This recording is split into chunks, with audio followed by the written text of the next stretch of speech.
Welcome back to a new episode of Relocate to Happiness podcast. I'm your host, Luca Shaked, and today my guest is my friend Meir. Meir is a father of two boys. He's an entrepreneur, and he's a founder of the fintech company PayPro Global. Today we will be talking about happiness and growth. Today we're going to have a conversation about happiness, life, high performance, happiness and AI. You can do this. It's a game. This was just the first question. Sorry. Never thought I'd say that. No. You know what? Why? I'm just thinking about the avocado, meat, food, potato. Like being very focused. And I'm running, not ready, in underwear. Oh, will she come in her lingerie? Like You have to schedule sex. Put it like that. All we need is love. Relocate to happiness.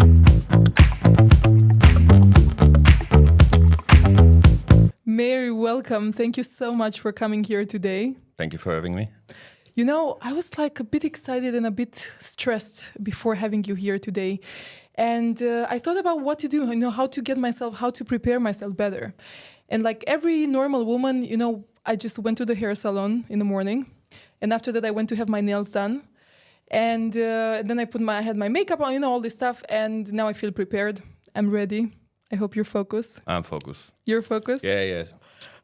Okay, I'm just, I felt that I need to have to do the extra mile. And now I feel like more on top of things. Oh, the best way is to always keep your expectations low, and then that's why I can surprise you with my mediocrity. Okay, let's talk about happiness, right? This is what we're here for. And I'm going to go straight to the point. And, maybe you can change the answers like later on if I convince you differently. First of all, here's the democracy. You can, say whatever you want, whatever you feel, whatever, as long as you agree with me. So at the end of the day, they all agree. This is why I bring men to the studio. I usually have a lot of women at the studio. And from time to time, I bring some men because, I love how they just listen to me. It happens only here. Except for my husband. You're going to have a really nice ride today. Yeah? Let's going to try. Yeah. Okay. Let's talk about happiness and then about you. So how would you define happiness, personally and professionally or whatever you feel like? If we're talking about my happiness, let's start from the other way around. If we're talking about someone else's happiness, for example, your happiness, is like spending a day with me doing a podcast. But no, I'm joking. But if we're talking really, I think happiness, if I'll try to phrase it the best way possible, I'll say it's a synonym for growth. Now, it can be growth on multiple aspects of life. So it could be growth as a father. It could be growth professionally, as an entrepreneur. It could be growth just me versus myself, learning, being better at things that matters to me. With your partner, with your friends, but essentially growth. For me, is the avoiding staticness in every aspect of your life. Being able to take a look on the previous months and identify these key things where you got better. We're gonna go. Okay, I love that. Okay. So for me, this is happiness. I think this is very much about being dynamic and constant improvement or realization. So improvement is not necessarily my business is making more money this month than the previous months, but I understood more than I did before. I know more, whether if it's learning from mistakes, whether if it's, learning something new. I love your practicality. Yeah. But I love like how you went, straight to the point.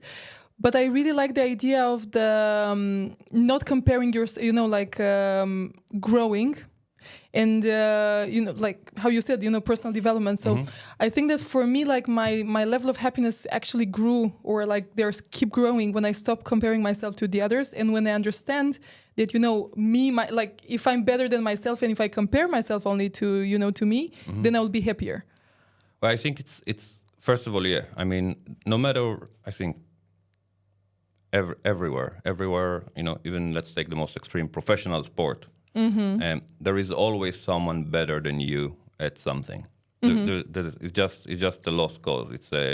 For me, it's the same as ironically, people which let's not take growth from that perspective. Let's take beauty.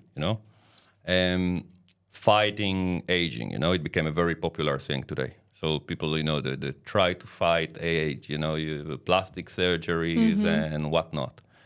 It's a game you lose, The more you invest in it, the bigger the loss is. Same as I see it in terms of happiness. So you'll take a look on other people. You're always going to, it's one thing to want to be the best in the world at something. But you can do that without comparing yourself to someone else. You can do it by taking a look at that thing and thinking, how can that specific thing that I want to be the best at should be done when done perfectly. I love that. And then once you get obsessed about that, it's really you versus yourself versus the stuff you want to try and measure and learn from and then go back and try that again. Anything else, from my perspective, is just a waste of energy because also think about it. We have an X amount of energy we're going to spend about, getting from point A to point B. If I'm busy about the progress or what someone else is doing, then it can, it's just waste of energy. Now, I am very competitive. I've seen that. Now that you mentioned, yeah. But there is a healthy way to be competitive. You don't need to be, not through jealousy or not through, hate or something like that. You can be competitive with yourself. Be competitive about, doing things, as I said, the best way possible. Be competitive in looking. We're not living in a vacuum. So I am aware what my competitor, for example, are doing. And then I'll take a look at that and I'm like, is that really the best way it can be done? A lot of time, it's a healthy to take a look on others and what they do, especially, people which are very good at what they do to get inspired by it. But I think it's if you'll aspire to do things the way that they do, you'll be, a second-hand, imitation of something. You're never going to be them. You shouldn't want to be them. But on the other hand, if you take a look on how they do, and then you get inspired, and you think, what would that thing look, 10 steps ahead, 10 years ahead, and then that's the thing you put in front of you, and that thing in kind of systems and in vision can take you really long. And again, you're always measuring yourself versus the months ago you. Like seeing yourself on a. How do you call that? It's not the deadline. It's like a timeline. Yeah. Exactly. You mentioned a few things, and I'm starting to take notes here because I don't want to interrupt you. And you're throwing like a lot of very interesting ideas, and I want you, to finish. I want to let you finish the idea, not to interrupt you every second.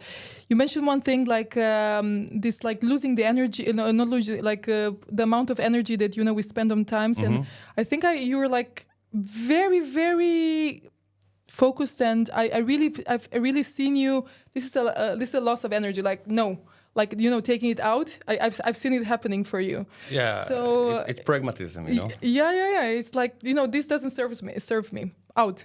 This is not good for me. Out.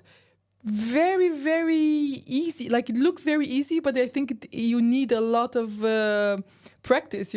How did you get to this point that you are so you have like a target and everything around you, just like noise on the side? Well, I'm ADHD as fuck. We can say fuck on the podcast, right? Yeah, I will beep. Yeah, I will do. Yeah, and I'll just put explicit. Beep. Yeah, I'll beep you. Yeah. All right. So I'm ADHD as it gets, which means that if we're taking a look, I've been running my company for about 18 years, Paper Global, starting it at 23, 24. Now 43. It's a serious transformation. The main point is that being ADHD, essentially, there is few great benefits to it, and there is a lot of disadvantages, especially when you want to run a company. But focus, is clearly not our strongest point. But on the other hand, versatility is.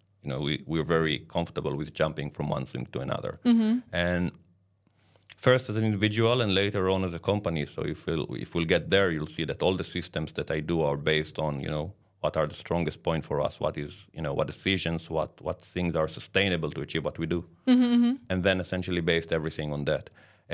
So sure, it's an evolution. It's evolution that grows, being an entrepreneur is maybe sounds very sexy. It's an absolute nightmare at times. But the point is that I would still, I wouldn't do anything else. I think it's really about that. And the focus comes essentially from systems, and systems, that's something that usually you build once you have a vision and an identity, and this thing just took a lot of years to build, or took a lot of, actually no, they took a lot of years to understand, and then later on to build them and work by them, it makes everything much easier. But the realization is slow. I never worked for a big corporation. I never worked under some CEO. I was a kid who know jack shit about anything, but with a lot of energy. And a lot of energy doesn't help with focus, by the way, sometimes. But yeah, that's something that takes a lot of time to build. You know, you make it sound so easy. And actually, I've seen you working, and it's not as easy as it sounds. You make it sound, very, how you said, sexy.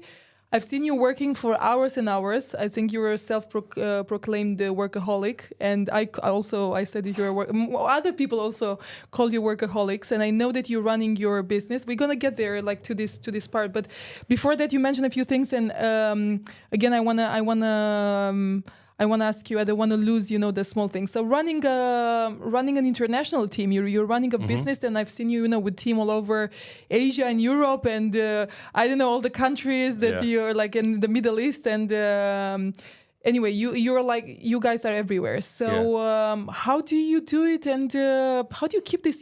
I really love this balance. We're here to talk about happiness, right? Yeah. So how do you find this balance between the crazy hours of work, because you work in the morning and until the evening, you work the weekends. I've seen you at night, So how do you do it, and how do you keep your level of sanity, First of all, I think that if you work is it's the best thing, that I think that can happen to someone. He loves working or loves doing what he does. I sleep very little.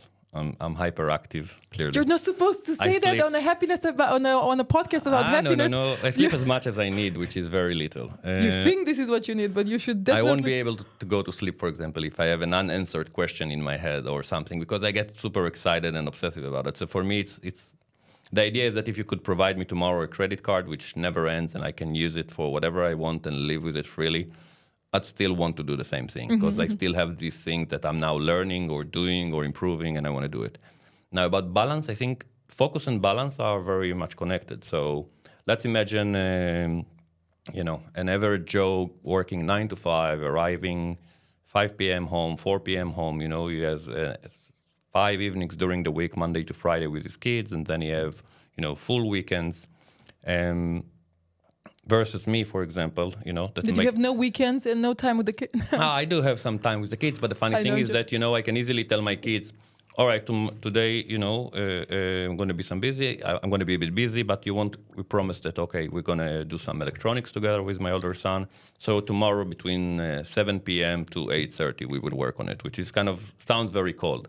But the idea is that focus is also about bringing presence in the moment and balance. So you can easily, spend 5-7 hours a day near your children, but you got from home, and then you eat and they play, and then you watch TV, and then you chit chat a little bit, and then you tell them to do your homework, and then they go to shower, and it's very easy lost. On the other hand, spend a 1 quality hour. time. Exactly, it's about quality, it's about about core quantity. memory. Essentially, in parenting especially, because I work a lot, so it's very important that the time that you do spend with them, it's a quality of time. It's creating core memories for them. I like that. I think this is really, really important. And also another thing, in order for this to be quality, because one thing, for example, I'll never say to my son is that, hey, I'm busy today, or I'm busy tomorrow, or we agree, for example, that we have to, 7 p.m. We're gonna spend an hour or two together before they go to sleep or whatever.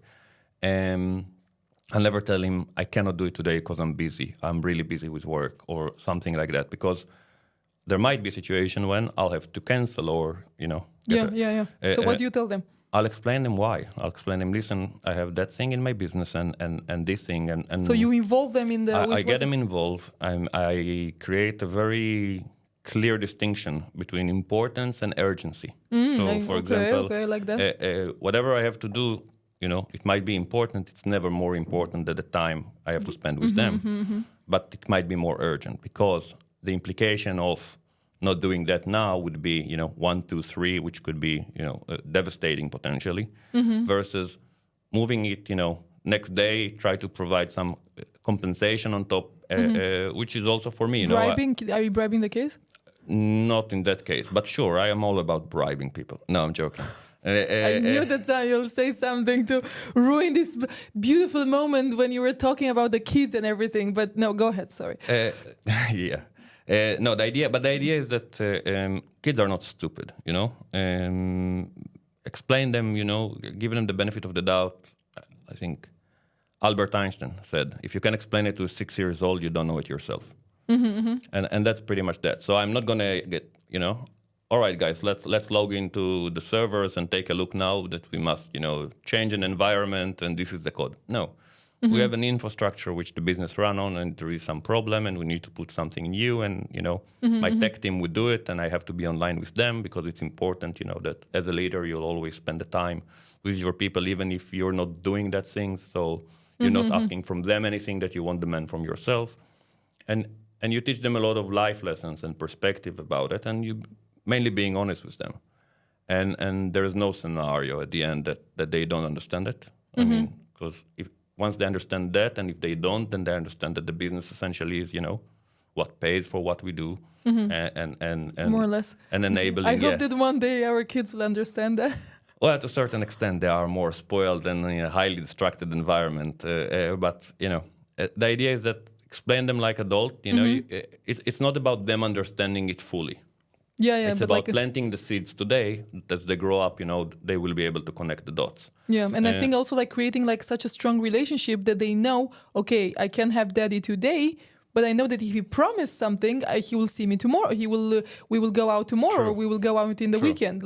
If you have constant meetings or play dates with them, they will know that you will be there when it means that it's something really urgent that you need to take care of. Right, and it's more than that. They're really clever. I mean, you explain things to them, you connect the dot, and the most important is when they get frustrated about it because it's still a child and he's expecting something and he get bumped. Then show empathy. Explaining said I get you. I would feel the same. I would do the same. I would feel the same. I would do the same, assuming they haven't, totally lost it. And put the house on fire. It depends. Up to one floor, they can burn. If you're really angry, you can, the living room and area. But we're not burning anywhere near the bedroom. The bedroom, no. No, it's not. But cool. the bed, they will fall. No, the second floor will no. Nah, come on. We're living in the same neighborhood. So it's built solid. It's built solid. It's built solid. Good to know. Taking notes. So again, to show empathy, especially about feelings, it's legitimate. No matter what they feel, it's legitimate. Not every action would be burning one floor. Fine, you're going to burn the bedrooms. I'm going to be pissy. I'm not sleeping well. On the basement. Yeah.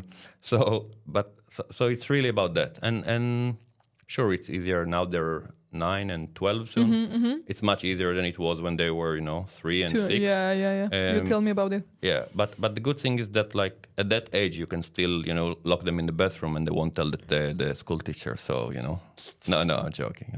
Very funny, very funny. I'm joking. Yeah, we need a lot of editing today. It was a joke. Disclaimer: it was a joke.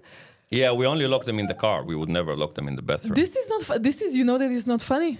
You know why I'm saying? There was a true story. I read it in People magazine. There was a kid, a dad took a kid to school. He forgot him in the car. Then he went back. He parked the car. The super sad. Yeah? Don't say something stupid now. No. The little kid. It was a toddler. It was not a toddler. It was a baby. And they found him dead at the end of the day. He went to pick him up from the kindergarten, and he was not there. And they found him dead in the car. So this is not funny. This is serious. This is some. My kids are too loud. They don't shut up. They got it from their father. They just can't shut up. It's impossible. You'll forget to turn off the radio before you forget them. Exactly. Yeah. But the older one is ADHD. So it's like listening to 7 radio stations at the same time when driving with him. He in the got car. it from daddy. You can always say that. That's for sure. Yeah. Okay, let's go back to growth, and I have a million questions, but I will just spare you the horror, and I will ask you just a few of them. Focus, growth, right? And in businesses, right? So let me think about you mentioned a lot, managing the team, and you said a lot of things. I was thinking about the time zones and how can you do that. But before that, I want to ask you about setting goals. And I saw that you're very practical, and I want you to, if you could share with us, like, what is your weekly setting goals, or monthly, or how do you do it in the business, or give us some tips, because again, I think it comes with practice, and I don't think you woke up today in the morning and was like, okay, there's a lot of trial there. Oh no. So all right. So first of all, I think that the way that we're talking about happiness, and one of the, I think it was a very old but good TED Talk, I think. There are a lot of them. I love them. I'm not watched all of them. I have to work from time to time. But that one specifically was very good. I think called Why Leader It Lasts. But and it talks about the feel of security and the 4 type of endorphins that people can essentially get from different type of actions and behaviors. And I think that for CEO, whatever fancy title you have as a leader in a company, you have 3 main jobs, and that will lead essentially to the question you asked. The first one is to facilitate, the success of your people. So you need to provide them what they need in order to be successful. In the second one, which is the vision and the strategy that you wish them to have. And the third one is essentially to make sure they're happy, and this comes from, in several different ways, but essentially. But the most satisfying thing, for me, which I try to give them, because I have like super great team, is to be good and know they're good at what they do, and know share the impact of the good things that they make. At the end of the day, to make it short, like just to focus on the skills and what you're good at, not what your loss is. Can I say that? That's about how I would select them, So which person is the right one to do what? That's essentially a part of me selecting the right team to do it. But letting people be good at what they do. So let them know they're good at what they do. Let them see it also. Prove it with results, not just kind words.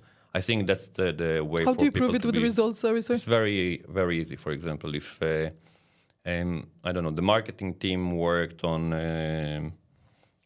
worked very hard about new brand redesign and content strategy and everything. So yeah, the high-level strategy of the brand identity and so on would come from me, and then we will build together.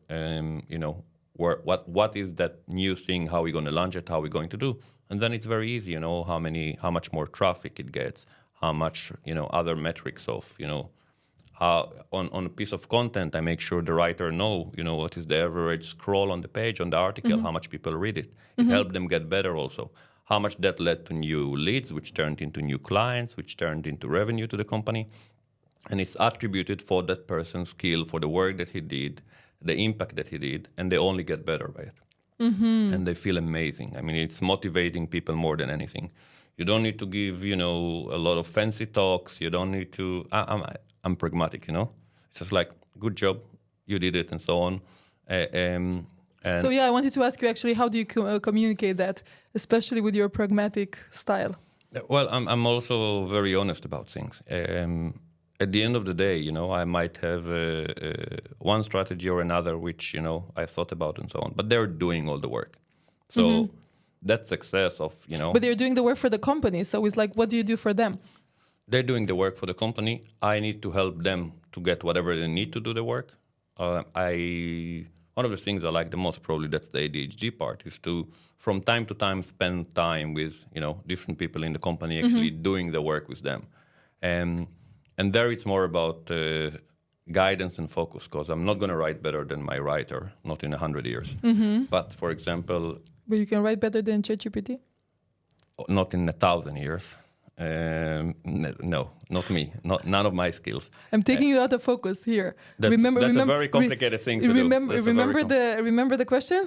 Yeah, I remember the question. Good. But the point is that, so let's say that I have a certain vision, and as I said, there is a vision, and that vision also, and there is a brand, and that brand and brand identity eventually you can imagine a person. So that company is essentially some kind of a character. And if you define well the brand identity and what drives that brand and what's important for it and how it operates and how it speaks and how it communicates, how it treats its clients, how it treats, we have our clients and so on, then you can very easily imagine a person.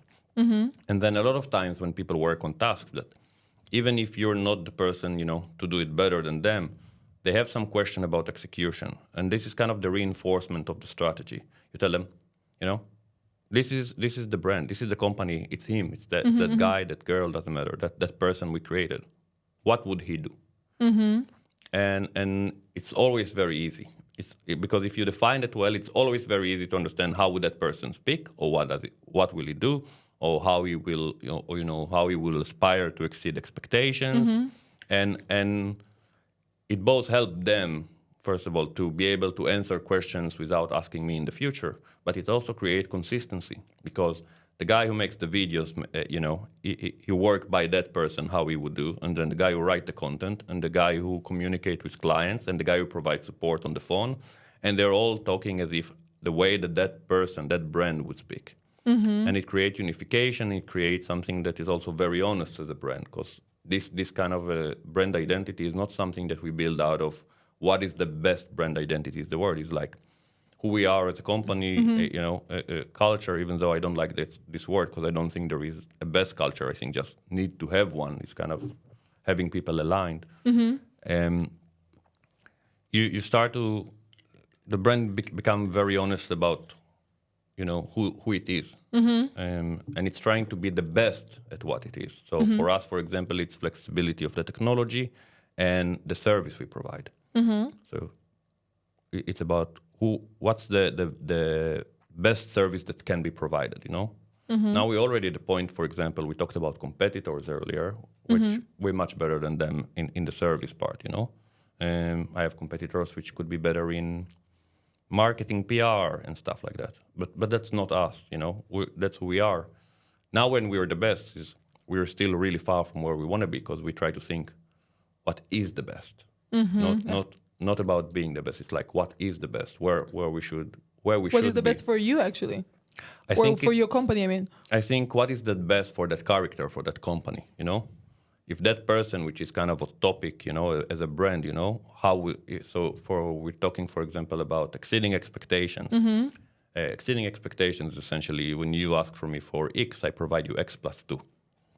And once that become a mindset, it's no longer about the fact that we always provided the right answer. Is that how can we provide the right answer with additional value, with understanding what was the motive of the question? You ask yourself as someone who's about to provide an answer. Wait, lost me. Slowly. So let's say, for an example, we're handling payments and international tax compliance, right? Yeah, okay. So one of the sub-products or the deliveries we'll provide would be the checkout page where you go and you purchase online. Now, from time to time, one of we provide services for a few thousand companies, and they'll come and they'll ask, okay, can you get like a new design for it or this or that? Now, sure, we can. But you can go and provide a design and provide to them. Or you can try to think, okay, why would they ask for it? So a lot of times they'll ask for it because they're going to go to a new market or they want to optimize conversion and so on. So once you ask yourself this question or you ask the client these questions, you're able to provide better things. So let's say the client wants a new design because he wants to try to distribute his or expand into the Chinese market or the Brazilian market, which is kind of something we have some strength point. Then you're no longer providing him a new design for him. You're providing him one which is about the Brazilian market where we did some work. You provide him two more examples. We provide benchmarks for the Brazilian market of how each one performed. You provide him a general overview about the Brazilian market, and you provide him information about all the tax compliance and things that we do in the Brazilian market. So this is how you exceed expectation. He just wanted a new design. But once you understand the intention, you give him extra.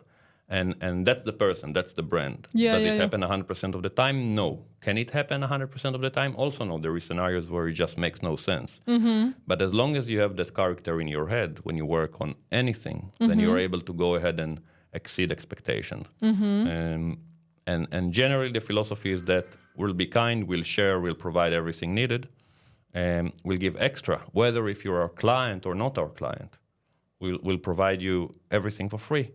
And since that's the brand, once you're going to get to the point where you decide that, hey, I'm not so happy with the service I'm getting at the moment, you remember us in your head. So kind of a brand awareness, that's where the brand awareness essentially of providing these things. Wait, I want to ask you a second about this extra. How much does it cost you giving this extra? And I'm not talking about money. It doesn't cost more. It's a different strategy. So, but it does cost. There's like so many more hours, no, of work. Yeah, but that's also comes to. It's not more hours of work. It's different work. So okay, what's different work? So let's say traditionally, if we look a few years ago, then we would spend that budget promoting and competing. I don't know. Let's say on keywords on search engines. So you'll spend a lot of money on campaigns.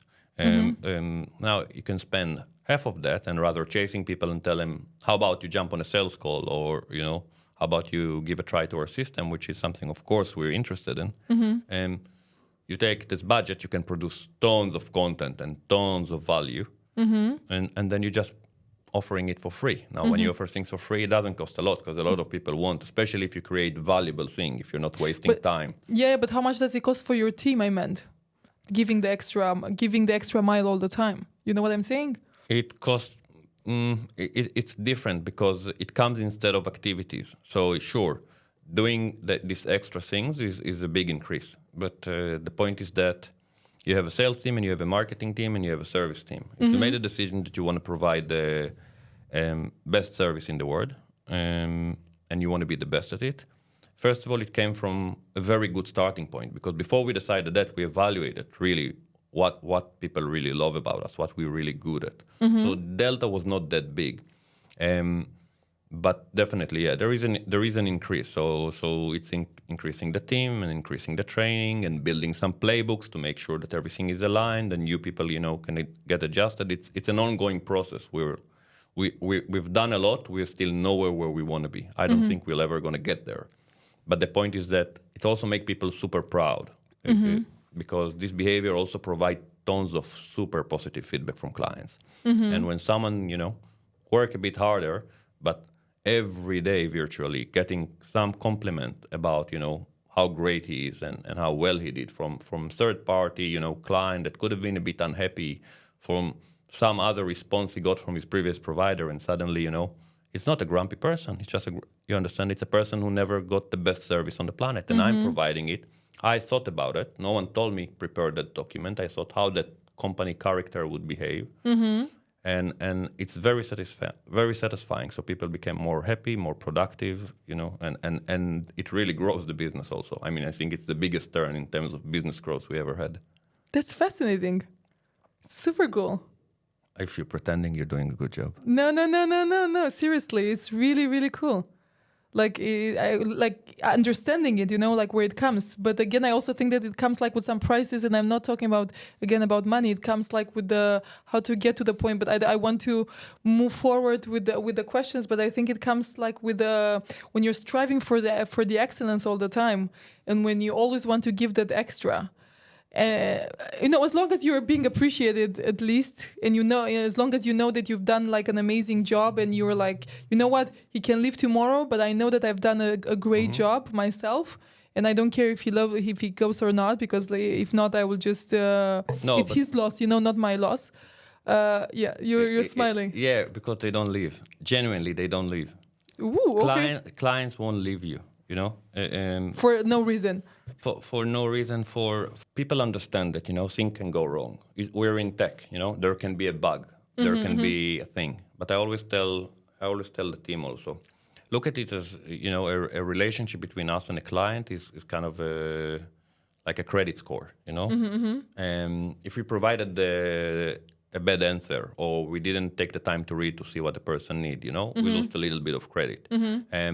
If we were unresponsive, we would lose a little bit of credit. Then we had a bug, something that just happened. As a company who develop and push technology, bugs can happen. And at that point already, our credit score dropped so much to the point that he decides to leave. So, but if we provided great service all the time, and we took all those points where it is in our control not to lose the credit score, then when that bug came, You were like, it's okay. you It get was just a bug. understanding. Yeah, you get yeah, understanding. So Yeah, essentially, yeah. we're a tech company providing service to other tech companies. So, but once they get service, they get caring. They know you actually care about their business. Then they show They sympathy understand to you. it was just like a bug. Exactly. And you get sympathy because there was zero indication in the past that you don't care. I like that. So it makes a huge difference. And then literally no one leaves. No one ever leaves, which is funny, but it is. It sounds scary. We're like the psychotic girlfriend, It's like, no one leaves us. Exactly. Exactly. I wanted to ask you about the perfectionism syndrome here that I sense it a bit in, but I don't know. Are you a perfectionist? No. On the contrary. I think that, no, I'll tell you why. It's not I that, believe I didn't say anything. Like, what? Just because I reacted like surprise, you can. It's recovering. No, I do want to be the best at everything. But being perfectionist is one of the things that will prevent you from getting there. And I'll tell you why. Because let's say, in order to be the best at, whatever we imagine is the best, not versus others, even if comparing to others, we're already ahead. In order to be the best possible, you have 100 things you have to do. All right? Let's say. Right. Now, usually, let's say, each one of these things is a task which will take 10 days. All right? But after 2 days, usually, let's say, or 3 days out of these 10 days, you already reach to 85% of the perfect, structure of this task, this, new thing you want to do. And now you're going to spend 7 days for the extra 15%. Now, in these 7 days, you could have done, if we're getting geeky, another 2 1/3 of the other 2 tasks. So you would have, 3 times the output. Okay. So being perfectionist usually would slow you down. You need to have standards. You need to get, to a very, very good place, but provide, 3 or 4 or 5 really good things rather than looking for those extra polishing semantic things. Focus on value. What is the effort it takes to achieve something? What is the time? And what would be the impact? That's also how we prioritize. So we have the things that we want to do. We try to find the low-hanging fruits. And we evaluate, okay, what is the effort? Which could be effort and time. Can someone work together?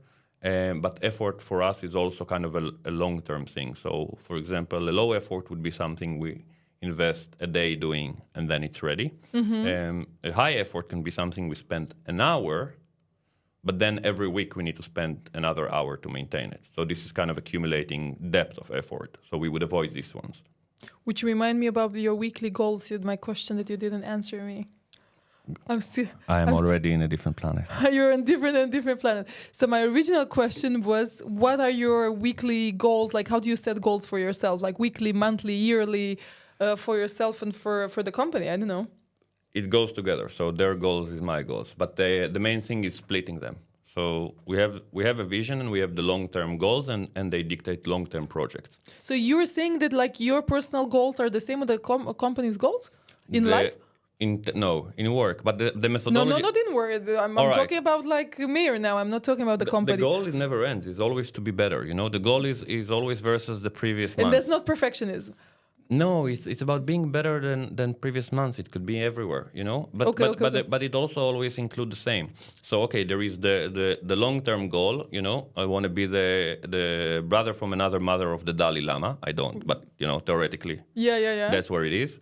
And then there is the short-term ones, which is that's immediately why I jump to work. Other than the fact that I work nonstop is that every Monday. So you admit that you work nonstop? Yeah, of course. Okay, we will get to the point in how many hours, but I don't want you to lose your thread of thoughts. But the point is that we start on Monday, We know the long-term things we work on, same me personally, but we also know the wins we want to get. The things we want to start on Monday, finish on Friday, and they're going to have an impact. And if you don't finish? It doesn't happen. It doesn't happen? No, because we will never put ourselves the small wins. We will never put something which is unachievable. Okay, so give me some example, because I always, you know what? They said something. Oh my! Amy Porterfield was saying something that if your goals are not no, it was not Amy Porterfield. It was somebody else. It doesn't matter.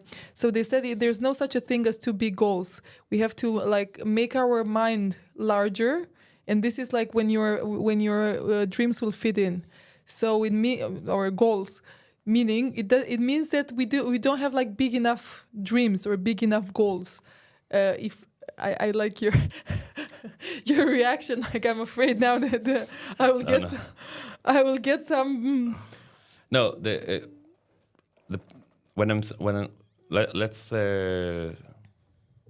maybe not, goals is not the right word of what I answer. I look at it as vision and task and accomplishing when task. Big. Yeah. So there is all right. So a goal would be one goal. Mm-hmm. That's where we want to get to. You know, and then there'll be the steps you need to get to there. You know, and there might be some which takes a few months to do, and they will run between months and during a few months.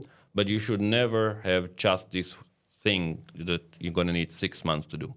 I believe you should always have those short-term, goals or achievements or things you want to finish, because it's important to, first of all, generate impact all the time. Because if I'm going to work on 3 things which take 6 months each, it means that until 6 months going to pass and I finish all 3, I made no impact. Nothing changed. I haven't moved as progress. But if I'll work on one of them, and then I'll do small things, which every week, we're starting them on Monday and we're finishing them on Friday, and they do a small impact. Then every week was better. And if we're tracking back to the first question, and I said that, for me, happiness is a synonym for growth, it's something that you need to maintain. Because if you're not feeling it or seeing it and being maybe extra pragmatic, black and white person, I need to be, very honest and being able to measure the progress. Then I won't be happy. And also, you add the ADHD cherry on top, I'll get lost also. So I need those small fractions, of things that provide impact, that I can be honest with myself, even on a bad day, and still know that I made some progress and I had some growth. And it's very easy to talk about work because there everything is structure and it's a fintech company and numbers will show you very clear results.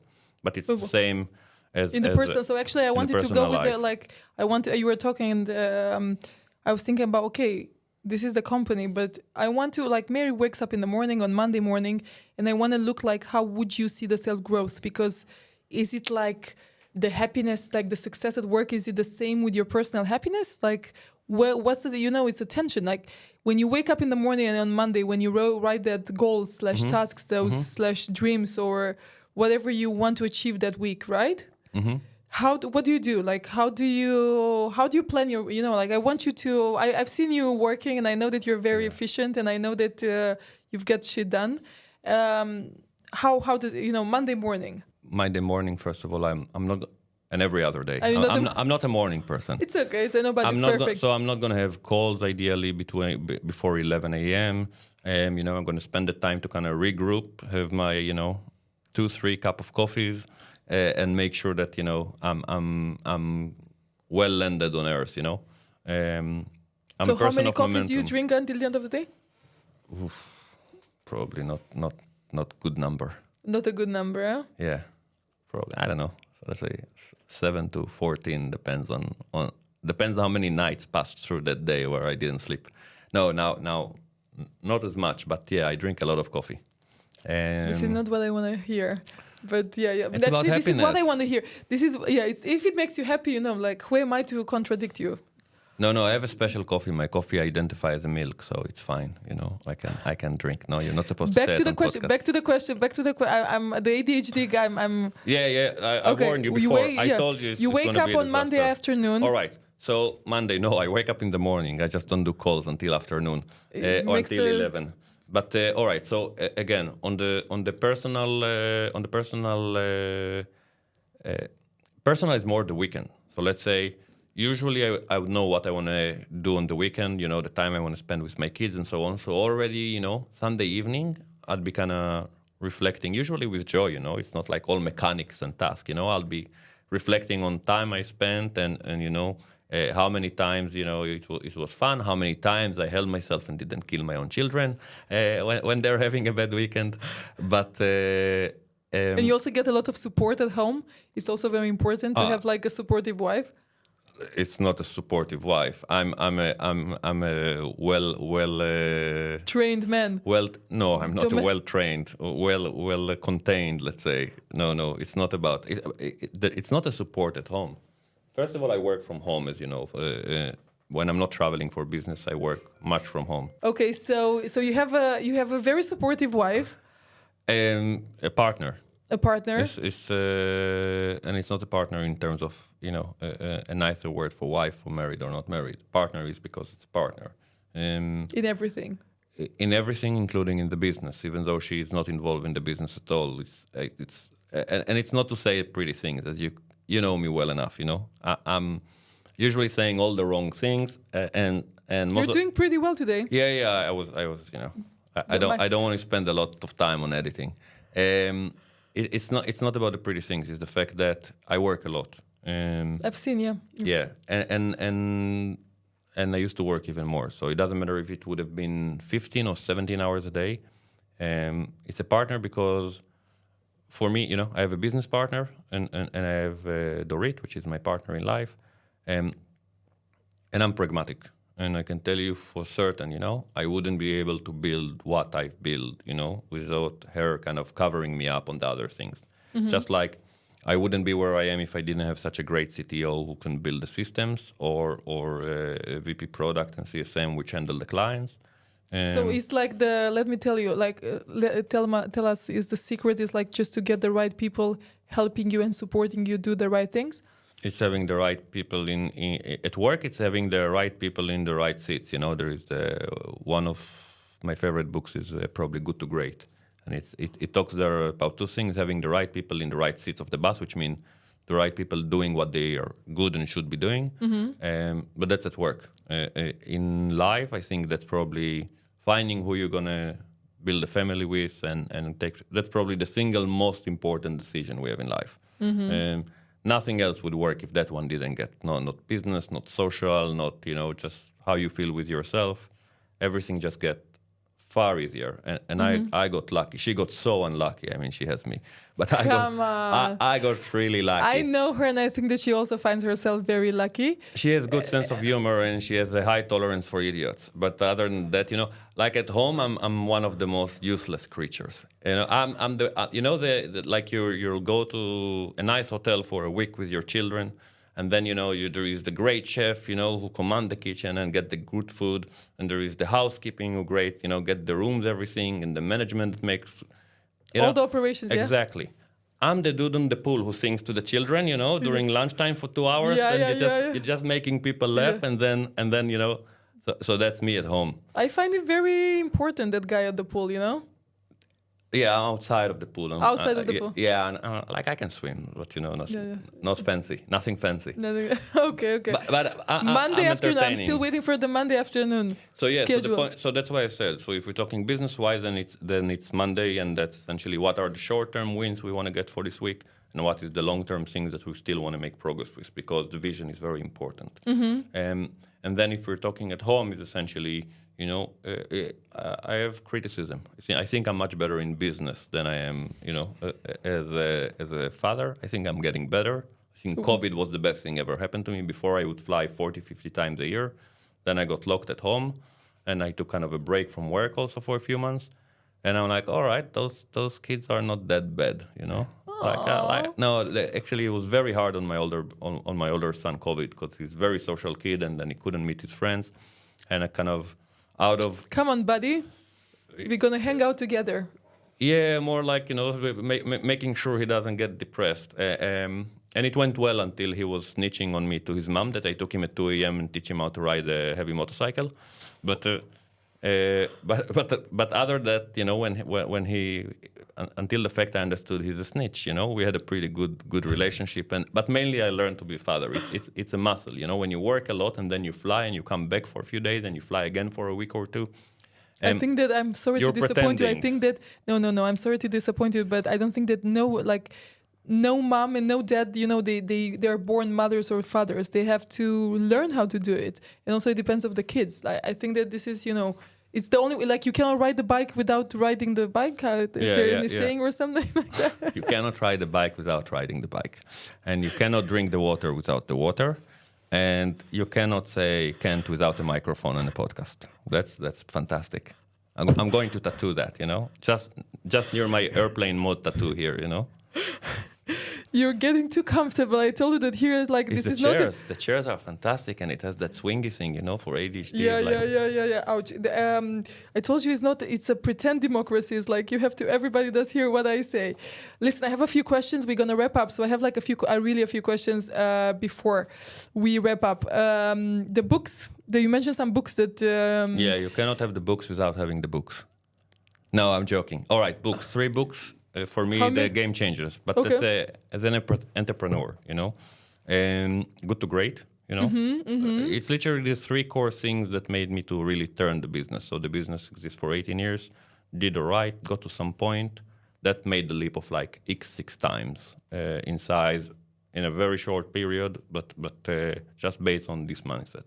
So good to great, very much about, the right people in the right seats, and also narrow down what you do, figure out what you're the best at. When you're young, you want to do everything. Yeah, that company will have that feature and that thing and will provide service. You're not really understanding focus. So that is the one who really say, all right, this is what we are. This is, what we're good at. This is what we can be the best at. Narrow it down. I already had the right team. So luckily, people stay with me. God knows why. Very, very long. So most of my C-level are around a decade plus with me. It's amazing. Yeah, you'd be surprised. Don't jinx it. No. The psychiatric pills, they keep There's them really. All of them, like it's very you hooked. distribute like a prescription, right? Exactly, Okay. We control the stash.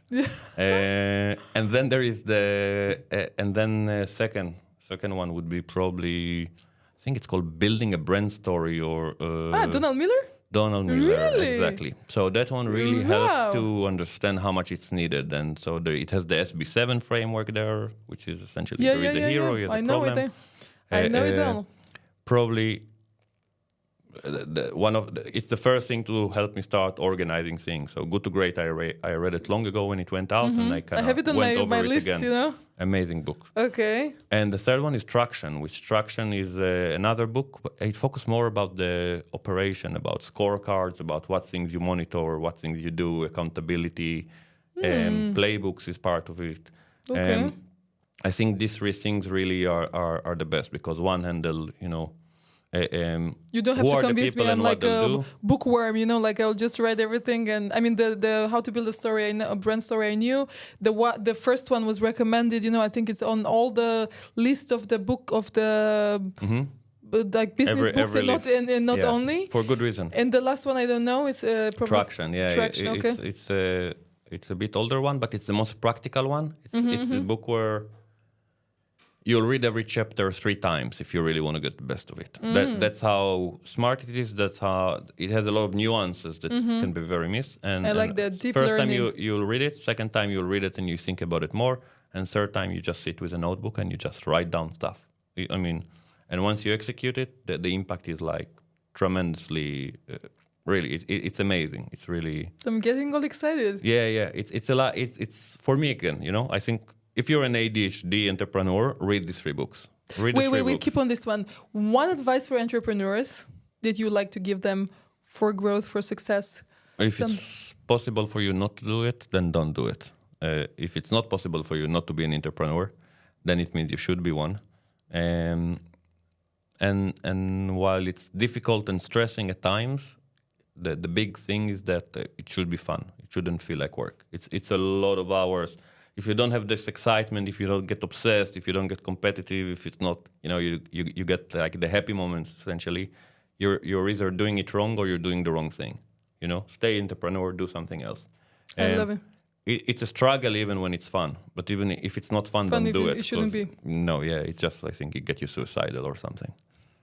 Thank you so much. Thank you for your excitement, the happy moments, and for all your passion, and for sharing with us all these amazing tips.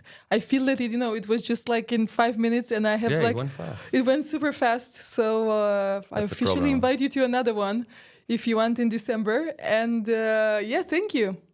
I'm Jewish, so I'm available on Christmas. Good to know. All right. Thanks. Thanks a lot. Relocate to happiness.